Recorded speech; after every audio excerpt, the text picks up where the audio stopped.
whatever it may be. And yes, we do have to be concerned about what we're going to do next and in real life and get jobs and make money. But I think if you're passionate about something and you have a certain talent for it, the rest will follow. And you have to maybe have some faith in life and in serendipity, and in things just coming your way, and be prepared for that by being serious, being hardworking, but also by following your passion. In this episode, I'm talking with consultant and former diplomat Patricia Schramm, who is a friend and an ambassador for ETH Zurich in the US, and for 20 years was the president of the American Swiss Foundation. This is the We Are ETH podcast, and I am Susan Kish, your host. Patricia, if I understand, you study literature and philosophy, Latin and Greek, all these really classical studies. Talk to me about how that plays a role in what you do today, either as a diplomat or as an executive or now as a consultant. Susan, it's so nice to talk to you. It's been wonderful to study the past, to try to understand the present and maybe chart a path to the future. And from a very early age, I was interested in books. I loved books. I loved music. I loved history. I had a very literate family. They supported my learning. They supported my studies. And I just really enjoyed it. I was such a happy student. And, you're asking me how it affects me now. I feel like I've come back full circle to where I started. I loved learning. I went out into the world. I applied some of what I learned. And I came back now to education as my field. It's really wonderful. I think as human beings, we have this capacity to learn and to be curious. And learning and curiosity are the two things that have driven me throughout my career. People told me, why are you studying these things? They are not useful. And I have many answers to that. One of them is that Latin is probably the most useful language I ever learned because it helped me learn English. I grew up speaking German. I had to learn English, but there's so much Latin in English, it was easy to, figure out what the words meant. I never studied medicine or science, but had I done so, I would have been happy to know Greek because so much of that vocabulary is from Greek. So instead, I studied the ideas of the past. I studied the literature and the philosophy, and those ideas are timeless. I was fascinated by the early, Greek development of democracy. It wasn't what we know today as democracy, but it was fascinating to me to study and to sort of see where our civilization comes from. And today I, work with an institution at ETH, for example, that is based on democracy in Switzerland. It's the result of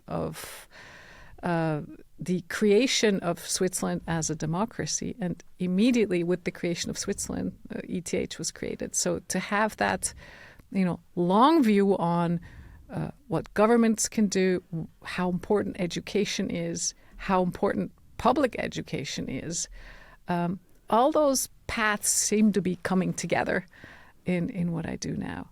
Well, what's interesting also about your answer is this is a time when the study of liberal arts seems to be de-emphasized in many institutions. Maybe not so much in Switzerland, but certainly here in the U.S. And you make an interesting case for the study of the liberal arts.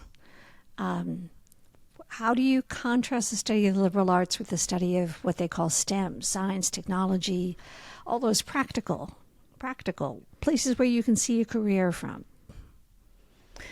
I think everyone has different talents, and I do have to emphasize that as a child in Switzerland, growing up here, going to school in Zurich, there was a choice to go to the university or to ETH, and I had no talent for the subjects that they taught at ETH. Otherwise, I would have loved to go there. So I think in the beginning comes talent, and then comes a definition of if I could go back to, since you're talking about roots of words, education means to lead out of, right? Educere means to lead out of. And the original meaning, think, was to lead out of ignorance, right? So education leads you out of ignorance into knowledge or wisdom. And I think that again, different people have different paths. But I was fortunate to be supported in my desire just to pursue what interested me. And that's what interested me. It wasn't driven by what would be useful or what would be, make me a lot of money when I graduate. It was driven by passion, interest, and it's wonderful to be able to share that now and perhaps to encourage the next generation of students to follow their passion, whatever it may be. And I've been a very lucky example of how that can turn out. My life has been completely unplanned. I mean, I had little plans here and there, and they always turned out differently. So to just follow your sort of core talent and convictions and passions, and then somehow the utility can come later. So speaking of utility, if I understand correctly, it sounds like you grew up in Zurich. English was a second or probably fourth language. And then you chose diplomacy and somehow ended up in New York City in the 2000s. Talk me through how that happened. Well, as I mentioned earlier, serendipity is a big word in my life. The sort of lucky coincidence that can happen. I was actually in the midst of finishing up my studies at university when I received a phone call from a woman whom I had met who was the U.S. ambassador to Switzerland. And she had fascinated me as a person. She was incredibly inspiring to me in her career and her presence and the work she did. And so we had had a few conversations, but she basically called me and said, "Would you like to come work for me in New York?" And I was not at all prepared for this phone call. Being a sort of, good Swiss linear person, I said, well, I don't think I can do this. I have to finish my degree first. And could I come in maybe 6 to 8 months when I'm finished with my degree? And she said, no, actually, I need you to come next month. So that was really tricky. And at first I said I couldn't. And then I told a friend 2 days later that you won't believe this person called and asked me if I wanted to go move to New York. She said, why didn't you say yes? And so I reconsidered. And I called my parents. I said, you think I should go move to New York? I said, sure, why not?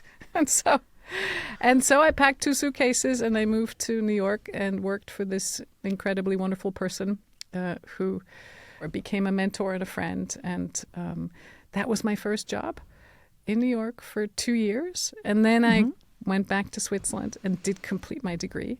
Which was a good thing because I couldn't have done what I did afterwards without that degree. So it was a good thing to take that again, a leap of across the Atlantic and get some work experience, get to know Americans, get to know how they work, how they think, get to know a young man, and that was sort of the next serendipitous thing, You got married and you stayed in the States? I stayed. I got stuck. I like to say I came for a job. I stayed for a man. It's not very, liberated perhaps. But no, of course, it was all making choices, right? It's about choices in life. And we make them every step of the way, sometimes consciously, sometimes not so consciously, sometimes with lots of good data and sometimes with no data. And life just takes its course. So again, I was very lucky. So you raised your family, and it sounds like most of your career was actually in New York. You're absolutely right. I ended up going back to New York to a big Swiss company called Sando, which was now called Novartis, and split Sando off again. I thought maybe the corporate career would be my thing. And as I was, walking that path, I met another ambassador, a Swiss ambassador, who said, oh, this is interesting. You're in New York. You know something about business. You know something about art and music and literature. I'm looking for a cultural attaché. Would you be interested? You seem to get these calls a lot. It's incredible. It is just amazing. And I think of a quote I heard not long ago from an ETH alum in New York who said, luck favors the prepared. And I think that's a great way to describe what happened to me. I was always sort of on a nice track, and then something happened, and I was able to say, yes, I can switch tracks. I can do that. I can go a different direction, and it was lucky. It was no doubt just lucky that I got this offer. But for 7 years, I was cultural attaché for Switzerland in New York, making my hobby into my profession. So much fun. It was amazing. It was all about bringing Swiss artists and musicians and dancers, finding the best in Swiss culture, bringing it to New York. Very competitive environment in the arts, so you had to really bring the best, and work. You know, it was a diplomatic position. You had to work to promote Switzerland and its diplomatic agenda through the arts.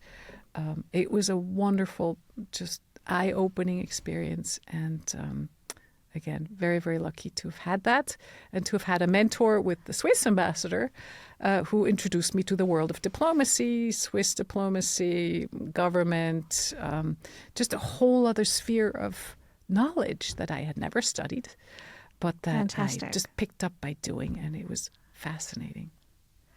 And then, if I understand correctly, you started working for the American Swiss Foundation.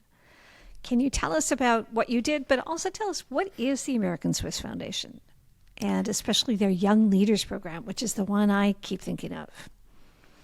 It's a fantastic organization. It was founded before World War II had even ended on May 8th of 1945 by a group of Swiss in New York who wanted to rebuild the understanding of Switzerland in the United States after the war. There were misconceptions and misperceptions about Switzerland in the United States. Why was Switzerland neutral? Why wasn't it with us? Right. And this small organization of Swiss friends, of American Friends of Switzerland, that was actually what it was called.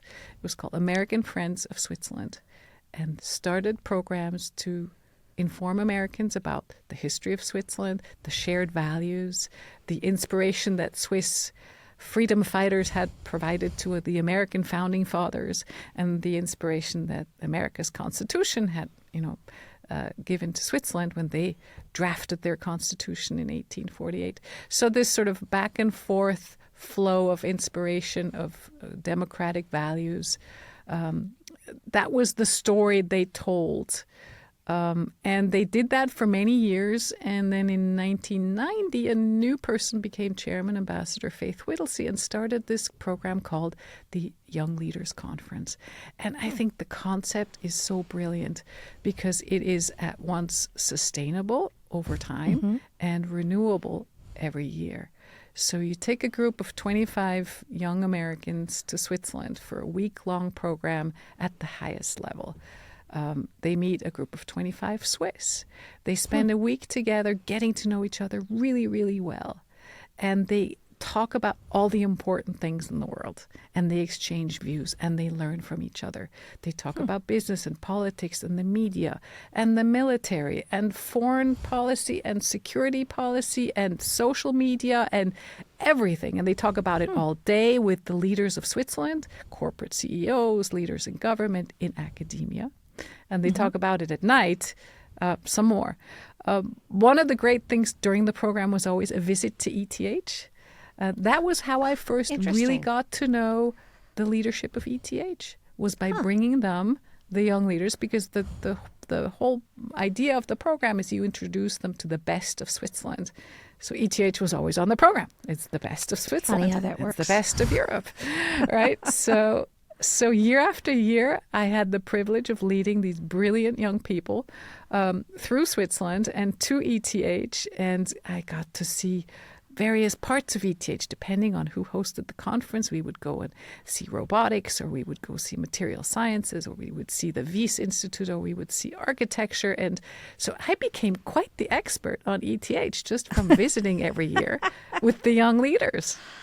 Meanwhile, after 30 plus years of the program, there are now about 1,400 alumni. There's a U.S. senator, about 4 or 5 congressmen, several former governors, editors of all the big news outlets, the CNN White House correspondent, you name it. These are all people who've been to Switzerland for this week-long Young Leaders Conference and who've developed knowledge and a love of Switzerland, really, and friendship with Swiss people. And so I think that it's an incredible network for Switzerland in the United States. And it's an incredible introduction for the Swiss participants of an America they don't know. The bankers know American bankers, and the pharma people know American business people, but they meet American political leaders, media leaders, and they get to know how Americans really think in a much more broad sense. So it was wonderful, this exchange of views, this dialogue, this building bridges between the two countries. And what a privilege for me to spend this time finding the young leaders and working with them to come to Switzerland, leading the program, and really making a difference, I think, over time in the friendship between the two countries. So, Patricia, if somebody wanted to be considered as a young leader, I'm thinking of our audience here. What do they do? Do they write you an email or reach out on LinkedIn, or how does that process work? I did leave earlier this year, so there could be new rules, but the concept was based on an invitation-only process, so that you had to be nominated by someone who knew someone at the American Swiss Foundation. So it's based on outreach. The foundation would ask senior leaders of both countries for nominations. ETH was always asked to nominate a young leader. Because there was always, it was important to have someone from academia. It was often a young leader from ETH. So I have a few friends at ETH who were young leaders, some a long time ago, like Ralph Müller, who was 20 years ago, but I just saw him the other day. He still remembers, and he's still engaged in the network. One more recently was Marco Hutter, who's the robotics professor. And so this selection process is it's highly selective, and it's based on recommendations and nominations. So yes, an email to me or to anyone who's on the board of the American Swiss Foundation is the best way to start that process. Got it. Thank you. It sounds like this theme of diplomacy and the theme of connection and the theme of weaving these two countries is consistent across your career. Well, I was very lucky to be born with 2 passports. So that was a good beginning. It's a good foundation. And the 2 passports were U.S. and Swiss? Exactly. It began before I was born, when a young Swiss conductor moved to Buffalo, New York to conduct the Buffalo Symphony Orchestra and met a wonderful young woman who was interested in music. And they fell in love and got married shortly after, and had a very happy life together. 60 years now they've been married. And they moved to Switzerland when I was born. So I was born in Switzerland as a dual citizen, and was able to accept that job in New York because I had a passport. So the 2 countries are part of me. They are who I am. They are close to my heart. They are my heart. And so I care very personally and deeply about the relationship between the 2 countries. And I've been so lucky to split my time between the 2 of them, because my work has always brought me back and forth in academia, in the arts, in business. It's been really fabulous to connect people and ideas in the 2 countries. That has been my life mission, and it's been my life. So it's wonderful when 2 things just flow together like that. And can you tell us what you're doing now? I understand that you're now a consultant. You started your firm less than a year ago. But you have some really interesting clients, including the ETH. So can you share a bit about what your work is now? Sure. I'm very happy to be an entrepreneur, a startup, which is, quite something at my age. But I'm enjoying it thoroughly, and I recommend it as a way to take a long time experience and turn it into something perhaps a little bit more personal and individualistic at the end of a career. So I am delighted to be an independent consultant to universities and nonprofit organizations. And one of my great clients is ETH now.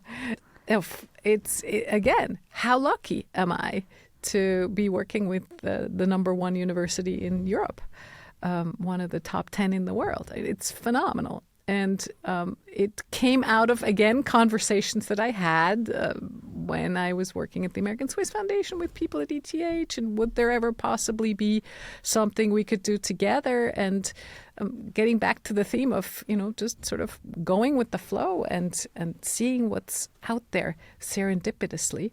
And there was a project to re-engage the alumni of ETH, to find ways to engage them, both to connect with each other and to connect more with the university, to get together, to benefit from this incredible network of knowledge that is the alumni of ETH around the world. I believe there are about 90,000 of them who are doing incredible things. And I've met a few, and there are many more to meet, and they're incredibly inspirational. And the university, ETH, really has a strategic objective now to engage them strategically. So I'm helping them on their strategy, to engage them to build alumni organizations in countries, to build the alumni group in the United States.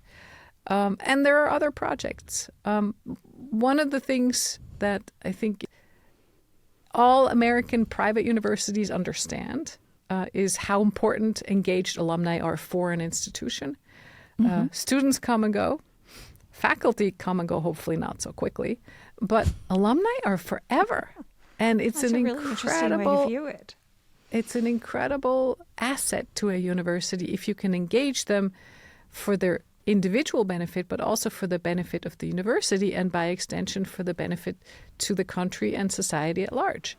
So the more they engage with each other, the more things they will do together, and the more this will benefit the world. So I think it's a fantastic idea to pursue this for the president of ETH, and it's a fantastic project to help with that connection of building bridges between the two countries. Now, do you have any weird feelings because you are yourself an alumni of the University of Zurich, and here you are working with the alumni of the ETH? I think I might have been intimidated in younger years, but I'm not so easily intimidated anymore. So I see it as just a fabulous opportunity to learn, to meet great people, to put people in touch with each other, to expand my own horizon, And one thing I think I've learned, getting back to our conversation about literature and philosophy, is that it is something that you can use in context. And I think it's important for scientists and people who are well-versed in technology to learn something about philosophy and to think about what it is they're doing and why they're doing what they're doing and how they know that what they're doing is right, or is there something that might be not right? Are there any risks, any dangers? Artificial intelligence comes to mind. There are many philosophical questions surrounding the sciences and technology. And I think ETH also has a really great approach through the Collegium Helveticum and other organizations to bring in some of that liberal arts thinking while focusing very seriously and with great expertise on science and technology. But to come from the outside and share a different point of view is not such a bad thing. So even though I'm mystified by even the basics of chemistry, I'm delighted to talk to chemists about what they think about the world. And so if you can remove yourself far enough from the details, I guess, you can really see the whole, and you can see the whole of ETH and its contribution to Switzerland, and the incredible interplay between the institution and the government and the people of Switzerland. How, the ETH is made possible by the Swiss people through their taxes, right? And ETH makes possible Switzerland the way it is today through the innovation that it brings to the country, to its students, to its researchers, to its companies, and to society at large. It is a shining example of how public education should work. The public understands the value and is willing to use the tax money to pay for it, and it delivers every time. So it's a circle. It's a really perfect circle of public investment and return on investment that then brings more investment and more return on investment and makes Switzerland the number one in innovation year after year in all the world rankings. So yeah. So Patricia, thank you very much. That was a really compelling both story and an argument around the importance of education and the importance of the ETH as an institution. So Patricia, thank you very much. I really appreciate it. I'd love to ask some of the questions we often ask at the close of these conversations. It really picks up on one of the themes you brought up, which is curiosity. What are you curious around today? What topic compels you these days? Wow, it's a tough question because I'm curious about many different things at the same time. So I just read a book about face recognition technology, which I find fascinating. And I am working my way through a biography of Churchill, just because I think that 20th century history is fascinating. So I'm curious. Now, wait, Patricia, you have to tell me, because we collect a book list on the podcast. Who wrote this face recognition book? Oh, this book is called Your Face Belongs to Us, and it's by Kashmir Hill. She's the New York Times technology correspondent. She's an alumna of the Young Leaders Conference of the American Swiss Foundation. Of course. Of course. It all ties together. And it's a brilliant book. So yes, put that on your book list. It's fascinating. Patricia, thank you so much for your time and your conversation and your story. You're welcome. It's been a pleasure talking to you, Susan. I'm Susan Kish, host of the We Are ETH series, telling the story of the alumni and friends of the ETH Zurich, the Swiss Federal Institute of Technology. ETH regularly ranks amongst the top universities in the world with cutting-edge research, science, and people. The people who were there, the people who are there, and the people who will be there. Please subscribe to this podcast and join us whatever platform you use to listen. And if you enjoyed today's conversation, please like us and give us a good rating. I'd like to close by thanking our producers at ETH Circle and LE Media, and most importantly, to thank you, our listeners, for joining us.